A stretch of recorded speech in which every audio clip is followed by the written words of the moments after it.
What is up, everybody? It is Tuesday, November 19th. We ended with a nice green trade today. I took one trade this morning. It was this long right here. As you can see, I entered in there, exited there. Ended up with a 1.3 risk to reward. Yes, the gain was stunted. I was very busy today with my day job, so I didn't have much time to keep watching it. So it did hit 300 ticks, which was nice. And as you can see, it did end up hitting my full draw on liquidity right there at this level here at 724.50. That's what I was originally targeting, which would have been 2.73 risk to reward. But regardless, we still ended up green across all of my accounts. So that is what makes me happy, that I am greened. So starting out on the 4-hour time frame, as always, we take a look to see what the price action did overnight. So interesting, we are still within this 4-hour fair value gap, okay? And I'm looking to see if price is going to end up closing below it. And if we do get that close below, just like yesterday, then we are going to be bearish for the day. And if we were bearish, I was targeting this level right here at 041.75 as that draw. Price started to drop a little bit, and I did mark this out as the draw on liquidity at first. As you can see, price taps into that, then reacts out of that. Now this candle here, the fact that it closed back above with such strong buying pressure was a tall tale sign that it did not want to go lower. Okay, so overall that was a very good sign. This huge wick shows buying pressure that we want to move on higher. So because of that, my draw was this swing high that we had here from yesterday's AM session. So that was what I was targeting for this morning. Dropping down into the 1-hour time frame as well, we did invalidate these bullish fair value gaps, right? But still, the fact of the matter is that we're still sitting inside of this big 4-hour fair value gap here in purple, and we did sweep that low. Look at the 1-hour. We don't have a very strong body close. Now the 4-hour held this, the 1-hour obviously did not. And plus, we didn't have really anything to base on the 1-hour for price to go lower, apart from the fact that we inverted this and then respected it, but there was no follow through. We didn't get any kind of strong displacement below that recent swing low, which showed weakness to go lower. Okay, then on the 15-minute time frame, the one thing that I was watching here was to see if we were going to get a 15-minute candle close above this imbalance here, which we did at 9:45. We were above that. So I was looking for long entries, as well as I wanted to see the 10 o'clock above that level, right? Which, as you can see, 10 o'clock opened up right over here. So that's where I marked that out right there. I can't pull it out because it'll pull that instead. Let me see. There we go. We could do that. So that's where the 10 o'clock opened up. Now, if we got a 15-minute candle close above this second imbalance right here, I said it was going to end up being super bullish. Which, as you can see, we got that closure above and we just ran right up into that draw on liquidity around 130-ish, okay? So with these levels in mind and seeing how price had already swept that low and reacted very strongly out of it, I came in with that bullish bias looking for a retracement of some sort again within Q3. Yesterday, I did not listen to my rules, and so I waited for that today. As you can see, price had this very strong push on up.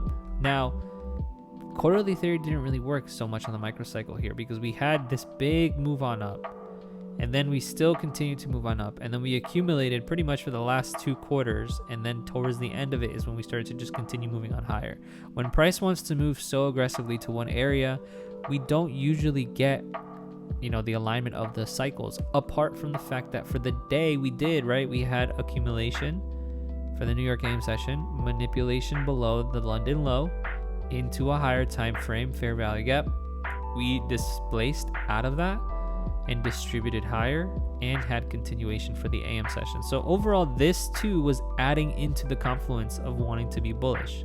So like I said, I wait for Q3, I wait for that retracement, look to see where we have that in that bearish imbalance. So we get one here at 950. Price comes down, doesn't take out that low, then goes right back up, closes right above it. So my entry was right after. I bought in 2 contracts here put my stop below that swing low, and I was targeting, like I said, that draw on liquidity, which quite honestly I should have just held on, but I don't want to give away anything, right? If I am in green and I have a good solid target for the day, and if I hit that target, which in this case was $300 because I had 2 contracts, I decided to just stay with it. I just started to just take my profit there because I couldn't keep watch of the trade itself. So what I was watching, right? Why this swing low? Well, this was the one that created that imbalance, and then we switched the order flow to go back to being bullish. Now price here does create a higher low, a lower high, a lower low, and then this area here, I just thought, you know what? Price is opening. We're coming down lower and manipulating below that low, which is good for me because I want price to expand higher. So price is manipulating low, creating that lower wick, and then coming on up.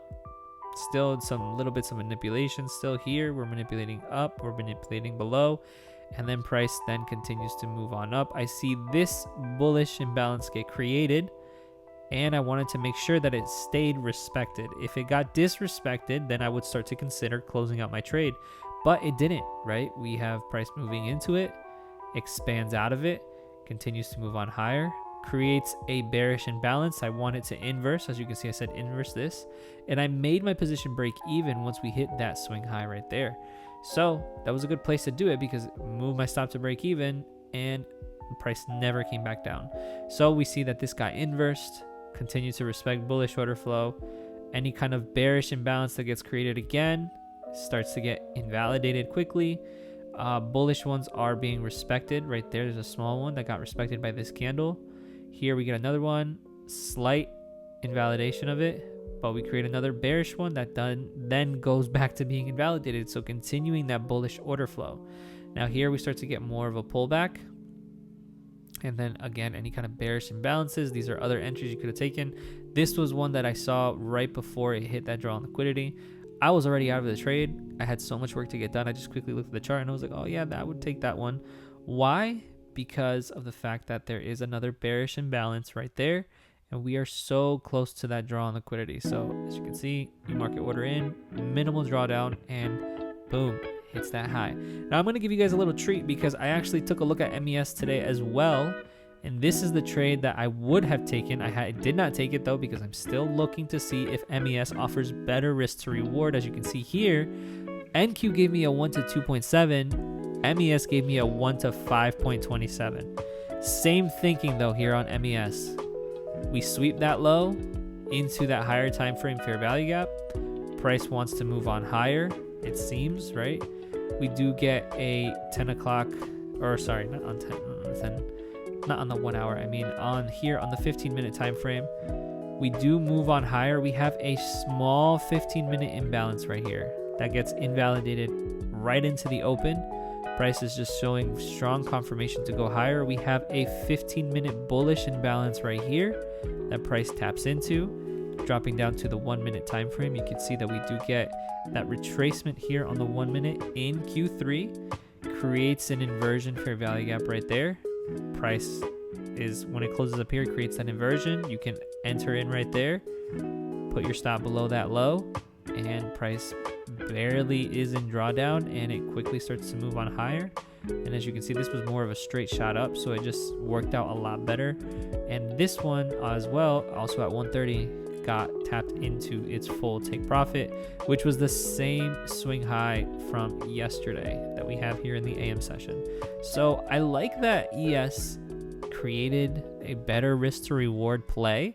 So we'll see what happens tomorrow. I might take the trades on both of them. If the setups appear on both, I will take it on both.